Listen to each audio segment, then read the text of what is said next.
Imagine sitting with Karen and Georgia in their cramped LA apartment late at night, the glow of city lights softening the darkness outside. They lean in, voice low but fierce, sharing a raw truth. Stay sexy and don't get murdered is more than a quirky tagline. It's a survival mantra, a boundary, a daily practice. But what does that even mean on the front lines of mental health, addiction, and true crime obsession? Hang tight, we're diving deep. Karen and Georgia expose a brutal truth about people-pleasing. Being nice feels safe, but sometimes it's dangerous. How do you draw lines when you're hardwired to help? Karen recounts a hotel incident where her instinct to be helpful almost put her in harm's way. She tried to intervene with a stranger's drama, ignoring that her gut screamed safety first. That moment cracked her open, realizing being nice doesn't always save the day. Imagine playing lifeguard at a crowded beach. If you don't yell no swimming, when the ocean's rough, people drown. Saying no isn't cruelty, it's the whistle that saves you and those around you. Karen and Georgia argue that boundaries aren't just polite, they're life jackets.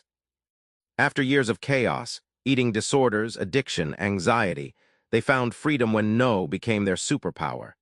The insight isn't just about survival, it's about thriving. When you refuse unsafe demands, you reclaim your story and stop living on someone else's script. They don't shy away from the mess inside: depression, addiction, kleptomania. Instead, they spotlight it with brutal honesty. What happens when you stare your darkest fears dead in the eye? Georgia shares a stunning moment admitting her heroin passed to a therapist over shaky phone lines, raw, unfiltered, terrifying. It's not just a confession, it's a crack that lets light in. From that moment, vulnerability became her weapon, not her weakness. Addiction isn't just habit. It's like a ship's anchor dropped deep in your soul, sometimes needed to steady you from crashing waves. But the weight drags you down. Understanding this helps shift from shame to strategy, slowly lifting the anchor, one agonizing inch at a time. The payoff: healing doesn't arrive wrapped in neat bows. It's a relentless grind, full of relapses and triumphs. Karen and Georgia never sugarcoat the struggle, but they show that relentless, imperfect work is the real victory. It's owning the journey, not demanding a flawless destination. Here's the hook: true crime isn't just morbid curiosity. For Karen and Georgia, it's a lens on feminism, trauma, and self-protection. How can dark stories empower bright lives?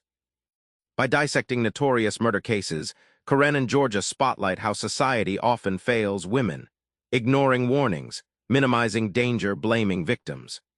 These aren't just scary stories. They're a call to fix cultural rot and demand respect for women's voices and safety. In a world that expects women to be endlessly giving, putting yourself first feels rebellious. But self-care here means saying no, setting boundaries, knowing when to walk away. It's not about bubble baths alone. It's survival's front line, a feminist act of defiance and preservation. The ultimate twist: true crime fans like Karen and Georgia aren't thrill seekers, they're fierce caretakers. Their empathy for victims fuels activism, and their fear sharpens their protective instincts. In embracing the dark, they find a fierce light, the courage to fight and live boldly. Remember that night in LA with Karen and Georgia. Their mantra, "Stay sexy and don't get murdered," isn't just cheeky advice, it's a call to live fiercely with boundaries, honesty, and care. Here's a challenge. Tonight, identify one boundary you've been too nice to set. Say no, protect that story, your story, because surviving isn't enough. Stay sexy, stay safe, and own your life. Subscribe for more book summaries like this one.